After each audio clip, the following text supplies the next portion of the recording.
You are about to hear the world's hottest violin virtuoso. His name is Charlie Siem, and while you may not yet know his music, you've likely seen his face as a model in Vogue and other magazines. Siem gave his first U.S. TV interview to national correspondent Lee Cowen, and Lee is with us this morning in Studio 57. Good morning. Morning, Erica. Yeah, Charlie Siem is one of these guys who's just getting as much attention for his good looks as his incredible playing. In fact, there are few better on the violin, in fact. But if you think he's just performing in stuffy concert halls, think again. Even Lady Gaga has found this virtuoso simply irresistible. I think New York's got this kind of energy that's totally infectious, you know. And, if you were to bump into Charlie Siem, say in New York City, you'd probably think he was just another pretty face. And in part, you'd be right. His modeling portfolio is the kind of flair that landed him in Vogue magazine. But that violin featured in the photo shoots isn't just a prop, it's his passion.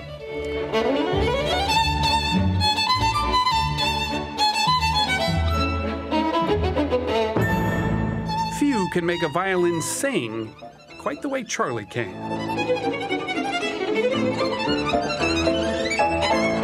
You're always refining, there are always things you can work at, there are always ways that you can get better.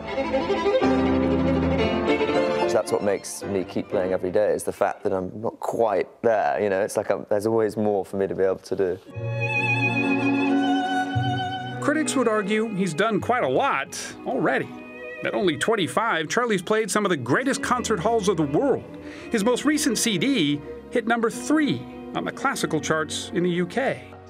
And like him, the instrument he plays on is a one-of-a-kind, a Guarnerius, made in 1735. You would be horrified if you heard how much it's insured for. How much is it insured for? Well, this is insured for $10 million. $10 million. So, yeah. That's good. The sound the two of them make together is priceless.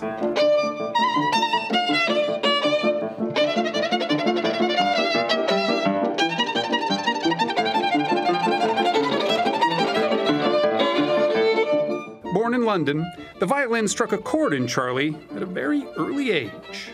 Well, I heard the violin when I was 3 years old, and I heard it on the radio. And the sound of the instrument was just what inspired me. 3 years old? At 3, yeah, that's my only sort of early childhood memory that I have. Unlike most kids, his parents, who weren't musically inclined at all, never had to beg him to practice. Instead, they had to beg him to stop. They initially obviously was sort of great, you know, Charlie's playing the violin, it's great for, you know, kids to do a bit of music. But when I took it to the next level, and I was like, no, I just want to play the violin. Then they got a bit worried. Which is why they insisted he get an education. He went on to Cambridge, where he began modeling on the side and honing not only his talents on the violin, but his very unique style of performing. And so the challenge now is freshening it up, making it not just a sort of museum piece in a glass case, but make it fun and relevant and fresh to an audience today. His modern presentation of 200-year-old music caught the eye of another fashion-forward musician, Lady Gaga.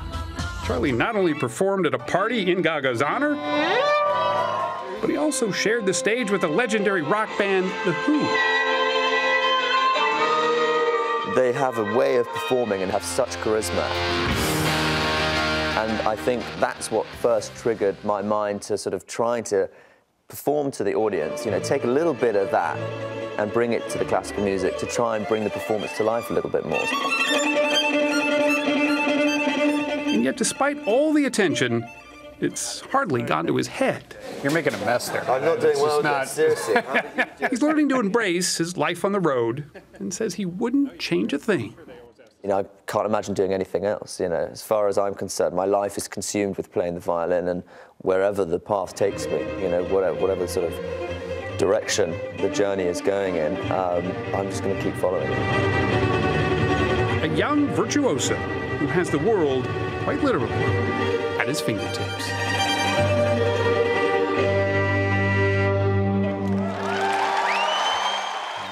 Now, Charlie's next stop is Japan, then South America, and then he's hoping to announce some tour dates right here in the U.S. as well. What is it that makes him so good as a violinist? I think it's probably his passion, that's what he would say. And I think it's the sense that he can do more with the violin than perhaps some people would think. He doesn't want it to be the stuffy instrument, as you heard him say. He wants it to be contemporary. He wants it to be the kind of instrument that you can pull out anywhere and play. And he's done that. He's pulled it out in subway stations. He's played at the iTunes stores. He's as contemporary as you can possibly be, and yet he still loves music that was, you know, composed 200 years ago. And he likes gooey pizza. Always a good thing in a violinist. I think he likes gooey. Yeah, exactly. Always yeah, he just didn't want to touch the violin with the greasy fingers afterwards. Wow, yeah. that was great, Lee. That was great. Thanks. Lee, really nice to have you in studio. Thank you. It's nice to be here, guys.